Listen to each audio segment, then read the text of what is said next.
Debbie Jevons, you have a big Olympic challenge. Part of your job is to make sure Wimbledon is ready for the Olympics, and you have 20 days in which to do it.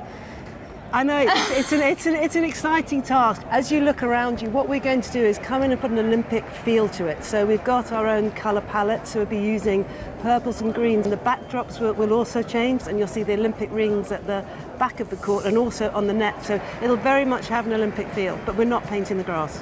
What are the big changes that we'll see in terms of the game? I've heard there's going to be music, which will be amazing here at Wimbledon. We want to be innovative. We don't want to be Wimbledon Part 2. That would just be awful. And music adds to the atmosphere. And so the way we're going to present not only tennis but other sports is to interact music with the sport. All right, I want you to show me where some of these changes are going to be, I think. Delighted. The draw at the Olympic Games is half the size of what it is for Wimbledon, and therefore we're only using 11 match courts. So over here, these courts are going to be your practice courts? Yep, so players will be practicing on these courts behind us. And one discussion that we had with the International Olympic Committee was the segregation of spectators and athletes, and ordinarily the two are separated, and we said that just doesn't happen at Wimbledon, and it was agreed that we could maintain that Wimbledon feel, so the spectators will still be able to see the players knocking up.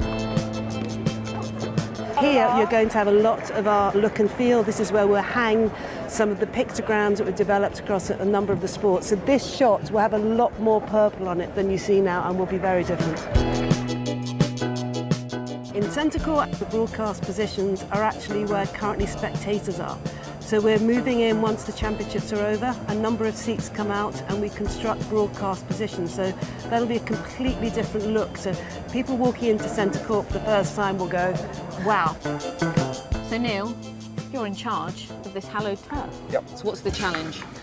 The biggest challenge is just getting the grass back to the standard that we expect it to be for the first day of the championships. But we can do it. I mean, we've been doing trials for 2 years now, and the trials that we set ourselves were 16-day trials, so we always knew that, you know, if we could crack it in 16 days, then 20 days would just give us that little extra boost. This is going to look completely different centre court. Are you prepared for that?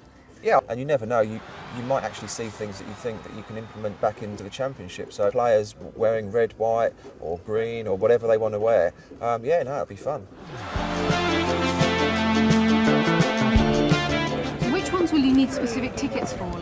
You need tickets for centre court, court 1, and the rest will be accessible by ground pass. There'll be no rebranding of Henman Hill though, will there? No. Tim has been part of our athletes committee for the last 4 or 5 years, and I think he would absolutely kill me if we renamed Henman Hill.